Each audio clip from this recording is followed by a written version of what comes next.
మేషరాశి.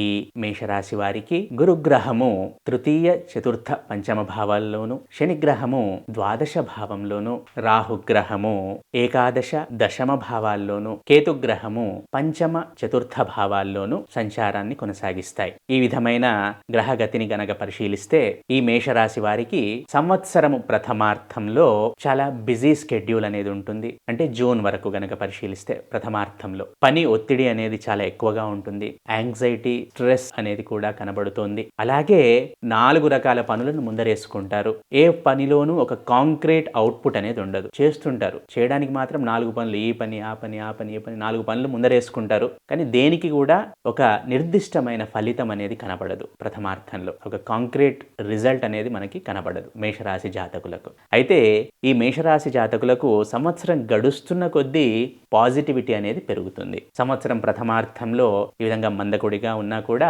మధ్యమ భాగంలో, సంవత్సర మధ్యమంలో అనుకున్న ఫలితాలు మెల్లమెల్లగా దక్కడము, ఆర్థిక పురోగతి, అలాగే చేస్తున్న పనుల్లో కుల వృత్తిలో ఉన్న వారికి కానీ, వ్యాపారంలో ఉన్న వారికి కానీ, ఉద్యోగంలో ఉన్న వారికి కానీ, ఎవరికైనా కూడా తాము చేస్తున్న పనుల్లో అభివృద్ధి అనేది చాలా చక్కగా కనబడుతుంది. అయితే ఈ సంవత్సరంలో ప్రధానంగా ఈ మేషరాశి వారికి అనుకోని ఖర్చులు అనేవి ఉంటాయి. ఈ ఖర్చులు ఆరోగ్యపరంగానే కావచ్చు, ప్రయాణాల వల్లనే కావచ్చు, లేదా లీగల్ సమస్యల వల్లనైనా కావచ్చు. ఖర్చులు మాత్రము కనబడుతున్నాయి. ఈ విషయంలో కొంచెము సేవింగ్స్, ఇన్వెస్ట్మెంట్స్ పైన మేషరాశి వారు ఫోకస్ చేయాలి. సంవత్సరము అంతములో, లాస్ట్ క్వార్టర్లో, అంటే సంవత్సరం గడుస్తున్న కొద్దీ చివరి భాగంలో ఆర్థిక పురోగతి, ఆర్థిక వృద్ధి, సంతానం విషయంలో సంతృప్తి, అలాగే తమ పదవిలో ఉన్నతి లేదా తాము చేస్తున్న పనుల్లో ప్రగతి అనేది చాలా క్షుణ్ణంగా కనబడుతోంది. అయితే ఈ మేషరాశి వారు మానసిక ఒత్తిడికి దూరంగా ఉండాలి. ఈ యాంగ్జైటీ, స్ట్రెస్ అనేది కనబడుతోంది.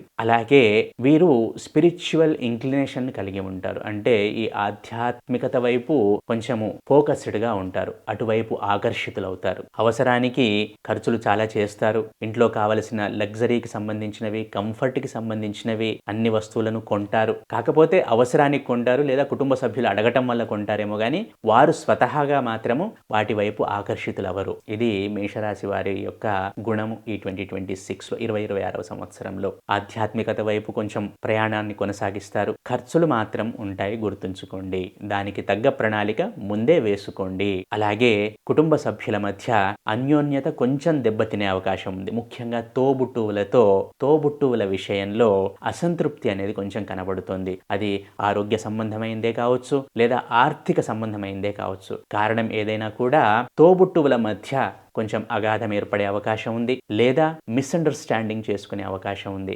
అసంతృప్తికి కారణాలు ఉంటాయి. ఈ విషయాన్ని కొంచెం జాగ్రత్తగా గమనించండి. అలాగే కొన్ని సందర్భాల్లో తోబుట్టువుల ఆరోగ్యం కూడా కొంత కలతకు గురి చేస్తుంది. ఇది ముఖ్యమైన సూచన.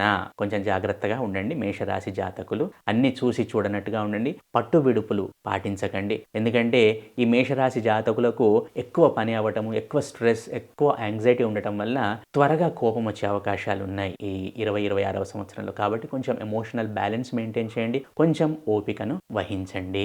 ఈ విధంగా చేయటం వలన మేషరాశి జాతకులకు అన్ని విధాలుగా యోగదాయకంగా ఉంటుంది. అలాగే ఈ మేషరాశి జాతకులైతే గనక ఈ సంవత్సరంలో ప్రతినిత్యము ఆవాల నూనె మస్టర్డ్ ఆయిల్ అంటాం కదా, ఈ ఆవాల నూనెతో దీపాన్ని వెలిగించటము, అలాగే ఇష్టదేవత ఆరాధన చేయటము, తమకు ఎవరిష్టమైతే వారిని ఆరాధించండి, ధ్యానంలో గడపటము, దాన ధర్మములు చేయటం, ఈ 4 వీరికి చాలా చక్కగా సహకరిస్తాయి. శక్తిని అనుసరించి దాన ధర్మాలు చేయండి. శక్తిని మించి ఏమీ చేయకండి.